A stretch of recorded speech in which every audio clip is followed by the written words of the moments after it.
이번 시간에 우리 성실신고 확인 대상자 특례 관련되는 기준부터 시작해서 단순경비율, 기준경비율, 그 다음에 공동사업장과 관련되는 내용들을 간략하게 정리를 해보겠습니다.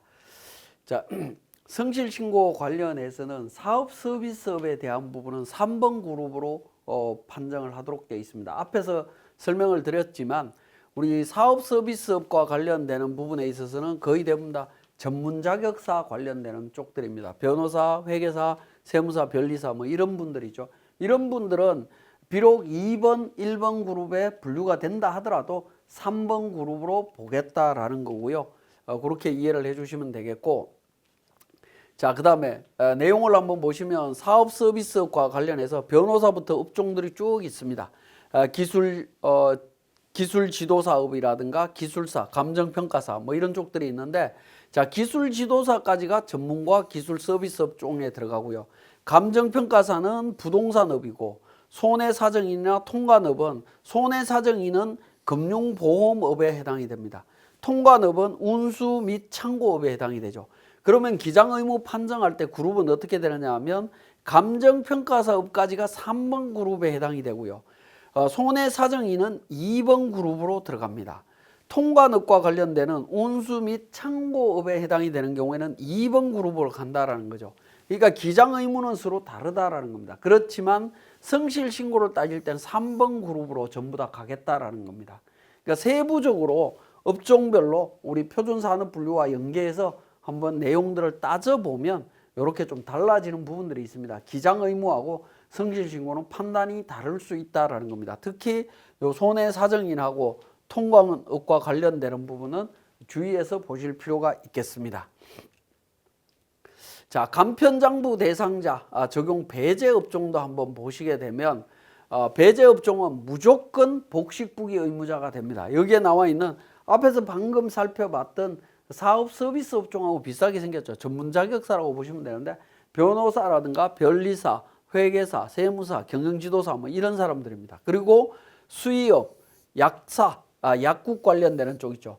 이런 쪽들은 무조건 간편장부 대상자에서 제외됩니다. 무조건 복식부기 의무자입니다. 처음부터 사업 시작과 동시에 복식부기 의무자가 된다라고 보시면 될 것 같습니다. 자, 추계 신고 시에 경비율 적용 어떻게 할 거냐?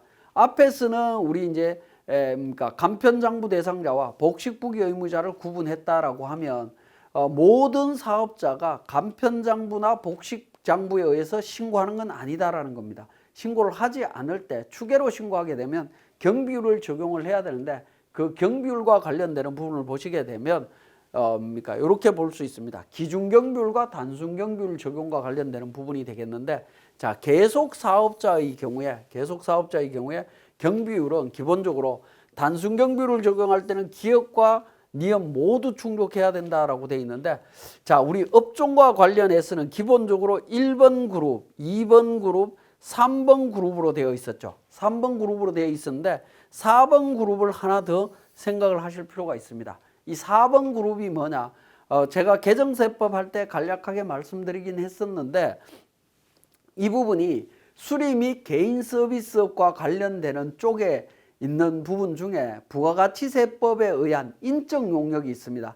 3.3%로 원천징수되는 인적 용역과 관련되는 부분에 있어서 이 경비율을 적용할 때 원래는 그 인적 용역과 관련되는 부분은 3번 그룹입니다. 3번 그룹인데 2번 그룹에 해당되는 3,600만 원 기준으로 단순 경비율을 적용해 주겠다라는 겁니다. 그래서 3,600만 원과 단기 수익 금액 7,500만 원, 단기 수익 금액은 3번 그룹으로 또 판단을 하셔야 됩니다. 그렇게 해서 단순 경비율을 적용할 수 있도록 하나 더 확대됐다라고 보시면 될 것 같습니다.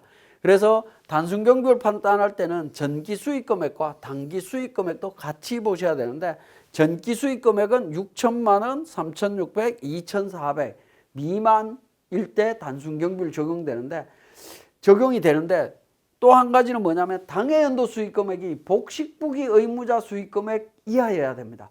복식부기 의무자 수익 금액을 넘어서 버리면 기준경비율로 바뀌어버린다라는 사실을 기억을 하셔야 됩니다.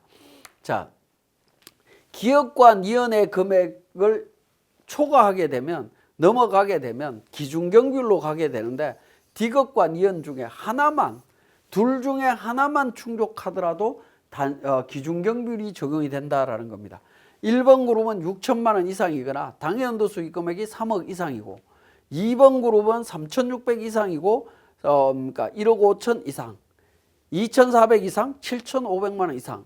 4번 그룹 3.3% 수리 및 개인 서비스업에 해당되는 3.3% 원천 징수되는 인적 용역 소득에 대해서는 3,600만 원 이상, 7,500만 원 이상일 때 기준경비율이 적용이 된다라는 겁니다.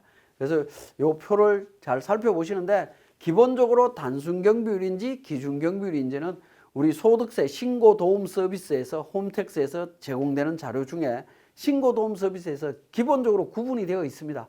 구분이 되어 있는데 여러분들이 한 번 더 체크해 보실 필요는 있습니다. 자, 그리고 기준경비율, 단순경비율 적용할 때 신규 사업자입니다. 새로 사업을 시작하는 사람은 어떻게 되죠? 직전 연도 수익금액이 없다라는 거죠. 그죠? 새로 사업 시작하는 사람은 직전 연도 사업이 없어야 되는데 수익금액이 제로인 사람입니다. 이 사람들은 단기 수익금액 기준으로만 판단합니다. 1번, 2번, 3번, 4번 그룹. 4번 그룹은 계속 말씀드리지만 3.3% 원천 징수되는 사람, 수리업 및 개인 서비스업에 해당되는 사람들 중에 그 사람들 중에 3.3%인 사람들입니다. 자, 그 경우에는 복식부기 의무자 수익금액 기준으로 갑니다. 3억 1억 5천 7,500만 원 미만이면 단기 수익금액이 단순 경비율이고요. 넘어가게 되면 기준 경비율이 된다라고 보시면 될 것 같습니다. 자, 그 다음에 단순 및 기준 경비율 적용할 때 주의해야 될 점들을 살펴보면, 자, 단순 경비율과 기준 경비율 구분할 때 사업용 유형자산 양도 수익 금액이 영향을 미치느냐라는 겁니다. 앞에서 설명드렸던 복식부기 의무자, 복식부기 의무자와 간편장부 의무자 판단할 때는 그 유형자산 양도로 인한 수익금액이 포함된 부분을 전부 제외한다라고 했죠.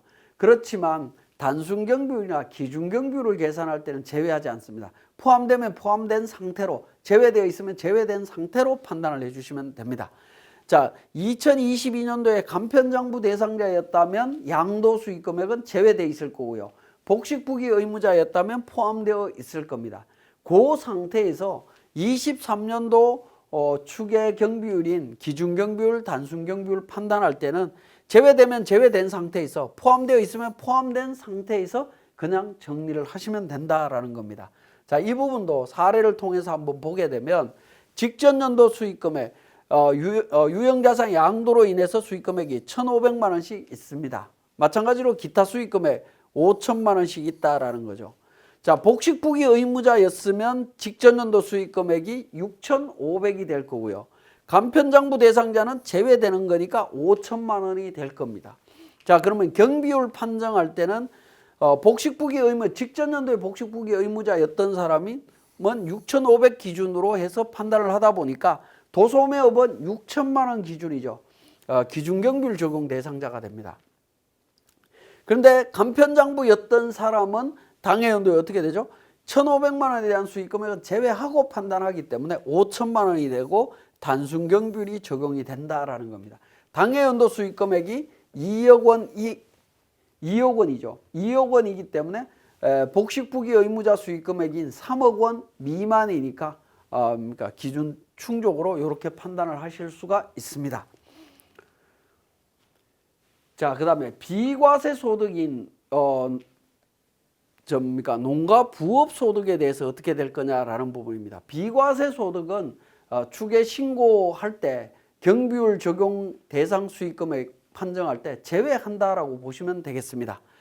직전과세 기간에 수익금액에는 비과세되는 농가나 어민들의 부업 소득은 포함하지 않습니다. 비과세는 제외하고 판단을 해주시면 될 것 같습니다.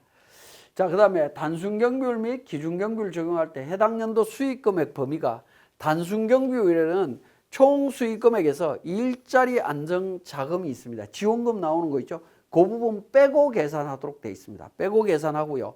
기준경비율 계산할 때는 총 수익 금액에서 일자리 안정자금이 포함이 되도록 되어 있습니다. 포함이 되고요. 다만 단순 경비율에 배율 적용할 때 총 수익 금액에서 일자리 안정자금을 뺀 금액으로 계산해서 적용하도록 되어 있습니다. 배율을 적용할 때. 자, 이 부분은 이 내용들을 정확하게 우리 프로그램에 세무사랑 프로에 등록만 하면 자동으로 알아서 다 계산을 해줍니다. 그러니까 크게 뭐 고민을 안 하셔도 됩니다. 자, 단순 경비율 적용 대상자는 추계 신고 시에 단순 경비율과 기준 경비율 둘 중에 하나 선택이 가능하고요. 기준 경비율 적용 대상자는 단순 경비율로 신고를 할 수가 없다라는 점. 이것도 반드시 기억하셔야 됩니다. 이걸 실수하셔갖고 기준 경비율인데 단순 경비율로 신고하시는 분들도 있습니다. 주의하셔야 되겠고, 복식부기 의무자가 추계로 신고할 경우에는 기준 경비율의 2분의 1을 적용하도록 되어 있습니다. 자, 이 부분도 우리 프로그램에서 세무사랑 프로에서 자동으로 계산이 됩니다. 신규 사업자 중에 당해 과세 기간의 수익 금액이 복식부기 의무자의 수익 금액 이상인 경우에 단순 경비율 적용을 배제하고 기준 경비율만 적용한다라는 거. 계속 사업자 중에 당해 과세 기간의 수익 금액이 복식부기 의무자의 수익 금액 이상인 경우에 단순 경비율 적용 배제하고 기준 경비율만 적용을 합니다. 자, 요 내용 잘 기억을 하셔야 됩니다. 자, 그 다음에 기준 경비율 적용 시 다음 금액을 한도로 하도록 되어 있는데요. 간편장부 대상자는 단순 경비율에 의한 소득 금액 2.8배를 한도로 기준 경비율 적용할 수 있고요. 복식부기 의무자는 단순 경비율에 의한 소득 금액의 3.4배를 기준으로 기준 경비율을 적용하도록 되어 있습니다. 그래서 단순 경비율 금액, 소득 금액보다 2.8배나 3.4배를 초과하는 소득 금액은 없는 걸로 보겠다라는 의미로 이해를 하시면 됩니다. 자, 2018년도부터는 추계 신고하거나 추계 조사 결정하는 경우에 감가상각 자산, 즉 건축물은 제외합니다. 감가상각 자산에 대해서는 감가상각 의제 규정이 적용이 된다라는 점, 이 부분도 좀 주의를 하셔야 되겠습니다. 자, 단순 경비율 적용 배제 사업자에 대한 부분이 되겠는데요. 의료업이나 수의업, 약국을 개설해서 약사에 관한 업을 하는 사람들이나 변호사, 세무사, 약사, 한약사, 뭐 이런 전문 자격사들, 그다음에 현금 영수증 가맹점 가입 의무자 중에 미가입한 사람들, 신용카드 등 발급 거부라든가 사실과 다르게 발급한 사업자, 이런 사람들은 단순 경비율 적용을 할 수가 없습니다. 자, 2개 이상의 업종을 겸용하고 있다. 도매업과 제조업을 같이 하고 있다라고 했을 때 판단 어떻게 할 거냐라는 건데, 자, 업종이 같다면 수익 금액을 단순히 합치면 됩니다. 업종이 다른 경우에는, 업종이 다르다라고 하면 주업종 수익 금액으로 환산해서 판단하시면 됩니다. 기준 판단 금액이 있었죠. 그죠? 1억 5천 7천 3억 원 1억 5천 7,500이라고 하는 기준 금액이죠. 그 부분을 이렇게 환산 금액으로 해주시면 됩니다. 주업종 수익 금액 플러스 주업종 외의 업종의 수익 금액에다가 주업종 외의 업종에 대한 기준 수익 금액 분의 주업종에 대한 기준 수익 금액을 적용해서 환산한 수익 금액 기준으로 기준 금액을 비교하셔서 판단해 주시면 됩니다. 자, 우리 겸용사업자의 성실신고 확인 대상 기준 수익 금액 계산 방법 어떻게 될 거냐라는 건데, 똑같이 적용을 합니다. 소득세법 시행령 208조 7항을 준용해서 계산한다라고 되어 있고요. 그렇게 계산하는 예규가 똑같습니다. 주업종의 수익 금액에다가 주업종 외의 업종의 수익 금액 분의 주업종 외의 업종에 대한 기준 수익 금액 분의 주업종 기준 수익 금액. 기준이라고 하는 게 성실신고 대상자는 도소매는 15억 원, 그 다음에 제조, 숙박, 음식, 건설업은 7억 5천만 원, 부동산 임대업 5억 원으로 이렇게 규정이 되어 있죠. 요 금액 비율대로 계산하도록 되어 있습니다. 자, 우리 기타 사항 부분 한번 정리를 해보면요. 수익 금액은 총 수익 금액으로 산입되는 간주 임대료라든가 신용카드 세액공제, 우리 부가세 신고할 때 세액공제 받았던 거 있죠? 그런 부분들, 판매 장려금이랑 일자리 안정 지원금 뭐 이런 부분들 전부 포함해서 판단을 하시면 되겠고요. 수익 금액은 해당 연도 중에 개업 또는 폐업한 경우의 수익 금액을 1년분으로 환산하지 않습니다. 1년분으로 환산하지 않는다. 그 다음에 성실신고 확인 비용 세액 공제는 부동산업도 적용이 되고 농특세 비과세되고 최저한세 배제되고 지출한 연도에 전액 필요경비로 인정이 되고 있습니다. 자, 단독사업과 공동사업자는 어느 한 사업장이 성실신고 확인 대상 사업장인 경우에 두 사업장 모두 6월 31일까지 신고기한이 연장이 되는데 사례를 통해서 한번 보면 A는 갑의 단독사업장이고요. B는 갑과 을의 공동사업장이라고 보도록 하겠습니다. 자, A 사업장이 성실신고 확인 대상자가 되면 갑은 A 사업장의 소득금액과 B 사업장의 소득금액을 6월 30일까지 신고하시면 돼요. 근데 을은 어떻게 되느냐? 을 사업장, B 사업장에 있는 을의 소득금액은 5월 31일까지 신고를 하셔야 됩니다. 그러니까 공동사업장에 있는 을까지 자동으로 신고기한이 연장되지는 않는다라는 겁니다. 자, B 사업장이 성실 대상이다라는 겁니다. A는 성실이 아니다라고 하면 그러니까 갑은 A, B 모두에 해당이 되죠. 그렇기 때문에 갑과 을 모두 6월 30일까지 연장이 되도록 되어 있습니다. 그래서 이 판단을 잘 하셔야 됩니다. 단독사업장이 성실인데 그 단독사업장의 대표자가 공동사업장에 들어가 있다라고 하면 공동사업장에서 분배받은 걸 합쳐서 신고기한 연장해서 들어가시면 된다라는 겁니다. 근데 공동사업장의 사업장이 성실 대상이다라고 하면 공동사업장의 구성원의 모든 소득은 신고기한이 6월 말까지로 연장이 됩니다. 자, 그 다음에 피상속인의 사업을 상속받은 경우에 상속 개시일 기준 상속인 신규 사업자에 해당이 됩니다. 신규 사업자에 해당이 되고요. 이 경우에는 이제 다른 사업 소득이 없어야 됩니다. 그러니까 상속받았다라고 하면 사업장을 상속받았는데 상속인이 다른 사업을 하고 있는 사업 소득이 있다라고 하면 기장 의무는 기존 기장 의무 그대로 가면 됩니다. 상속인의 본인의 기장 의무에 따라서 그냥 판단을 하시면 되겠고, 사업을 전혀 하지 않고 있었다라고 하면 신규 사업자가 되기 때문에 상속인이 신규 사업자가 되기 때문에 단순경비율이나 기준경비율 중에 선택 가능하고요. 복식 기장을 하게 되면 기장세액 공제도 가능하다라는 겁니다. 자, 공동사업장의 판정 기준과 관련되는 부분이 되겠는데, 공동사업장의 경우에도 기장 의무와 접대비 한도 규정, 그 다음에 추계 기준, 그 다음에 성실신고 확인 판정할 때 모두 똑같이 적용을 합니다. 자, 한번 보시면 요 사례 표를 잘 이해를 하시면 됩니다. 사례 1번 같은 경우에 사업장이 1번, 2번이 있는데, 자, 1번은 단독 사업장이고요. 2번 사업장은 A와 B가 공동으로 하는 사업장입니다. 이런 경우에 사업장 그 기장 의무 어떻게 하느냐? A 사업장 단독 사업장은 단독 사업장의 수익 금액 갖고만 판단을 하시면 돼요. 공동 사업장은 공동 사업장의 수익 금액 갖고 판단을 하시면 됩니다. 그러니까 단독 사업장과 공동 사업장의 수익 금액은 합치지 않는다. 완전 별도로 판단을 하시면 됩니다. 자, 그러면 어떤 현상이 나오느냐? 단독 사업장은 복식부기 의무자이고 공동 사업장은 단순경비 그 간편장부 대상자일 수 있다라는 거죠. 그렇게 달라질 수 있다라는 걸 말씀을 드립니다. 자, 사례 2번은 단독 사업장이 하나가 있고 공동 사업장이 있는데 구성원이 똑같다라는 겁니다. 그런데 지분율은 다릅니다. 이런 경우에 어떻게 할 거냐라는 건데, 단독 사업장과 공동 사업장은 무조건 분리합니다. 자, 무조건 분리하고요. 그 다음에 공동 사업장의 경우에는 각 공동 사업장의 수익 금액의 합으로 판단하시면 됩니다. 구성원이 같다면 그냥 합칩니다. 2번과 3번 사업장 합쳐서 수익 금액 기준으로 기준금액 비교해 주시면 되겠습니다. 3억, 1억 5천, 7,500.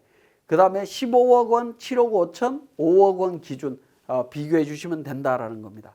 3번 사례는 공동사업장인데 구성원이 다르다라는 거죠. 구성원이 다른 경우에는 각각 보시면 돼요. 다른 단독 사업장이 따로 있다라고 보시면 됩니다. 그래서 공동 사업장별 수익 금액으로 각각 판단하도록 되어 있습니다. 구성원이 다르면. 자, 그다음에 사례 4번 같은 경우에 1번 사업장이 단독 사업장으로 있다가 연도 중에 공동 사업장으로 바뀌었다라는 겁니다. 바뀌었다라고 할 때 어떻게 할 거냐? 단독 사업장은 단독 사업장까지의 기간까지에 대해서는 수익금액, 단독 사업장 수익금액 갖고 판단하시면 되겠고, 공동 사업장은 바뀐 수익금액 기준으로 가시면 됩니다. 자, 또 구분해서 본다라는 겁니다. 예를 들어서 6월 30일까지 단독으로 있다가 7월 달부터 공동으로 바뀌었다라고 하면 기본적으로 단독 사업장 직전 연도 수익 금액은 있었겠죠. 그걸로 판단하시면 되겠고요. 그 다음에 공동 사업자로 바뀌었는데 공동 사업장은 직전 연도 수익 금액이 없죠. 없기 때문에 신규 사업자로 보고 판단을 한다라는 의미로 완전히 분리해서 판단을 해주시면 되겠습니다. 자, 상속이 발생한 경우에 과세 문제 어떻게 될 거냐, 이 부분도 좀 주의해서 보실 필요가 있는데, 피상속인과 상속인의 소득금액에 대해서는 소득세는 각각 분리해서 판단을 하시면 됩니다. 자, 상속인의 기장의무 판정은 상속 이전에 사업소득이 있었다라고 하면 기존 사업소득에 대한 기장의무에 따라서 그대로 적용하시면 됩니다. 그대로 적용하시면 되겠고, 상속 이전에 사업소득이 없었다, 상속받은 상속인이 사업소득이 없었다라고 하면 신규 사업자로 보고요. 간편장부 대상자가 되고 원칙적으로 단순경비율 적용 대상자가 됩니다. 소규모 사업자로서 추계 시에 장부의 기록 보관 불성실 가산세, 즉 무기장 가산세라고 하는 부분이 적용되지 않습니다. 자, 복식 기장 시에 기장세액 공제가 적용이 된다라는 거. 그러니까 상속을 받았다라고 했을 때 처음 상속받은 사업이 처음이다라고 하면 이런 부분들 적용해서 혜택을 볼 수 있습니다. 자, 그러면 이제 피상속인의 사업소득에서 2월 결손금이 있을 때 그 2월 결손금이 상속인의 사업소득금을 계산할 때 공제 가능하냐라는 건데, 이 부분은 남은 2월 결손금은 당해 상속인의 소득금액을 계산함에 있어서 공제할 수 없다라는 겁니다. 결국에 남아있는 2월 결손금은 소멸되고 끝난다라고 보시면 됩니다. 2월 결손금까지는 상속되지 않습니다. 자, 그 다음에 상속인의 결손금 소급 공제 가능하냐라는 겁니다. 자, 상속 개시일까지 발생된 소득금액을 계산하는데 결손이 발생했다라는 겁니다. 그러면 직전 연도 소득금액을 환급받을 수 있느냐, 결손금 소급 공제 받을 수 있느냐라는 건데 받을 수 있습니다. 피상속인의 과세표준과 함께 신청해야 하는 거다라는 거고요. 그 부분에 대해서는 받을 수 있다라고 보시면 되겠습니다. 자, 상속으로 취득한 사업용 고정자산 취득가액이나 감가상각 방법은 어떻게 할 거냐라는 건데, 상속이 개시된 날에 시가를 해당 자산의 취득가액으로 본다. 그러니까 상속 시점에 새로 취득한 걸로 보시면 됩니다. 새로 취득했기 때문에 내용 연수라든가 이런 부분들도 다 새롭게 적용을 해 주시면 됩니다. 전혀 문제될 게 없다라고 보시면 되겠고요. 자, 여기까지 기본적인 내용들 정리하겠습니다.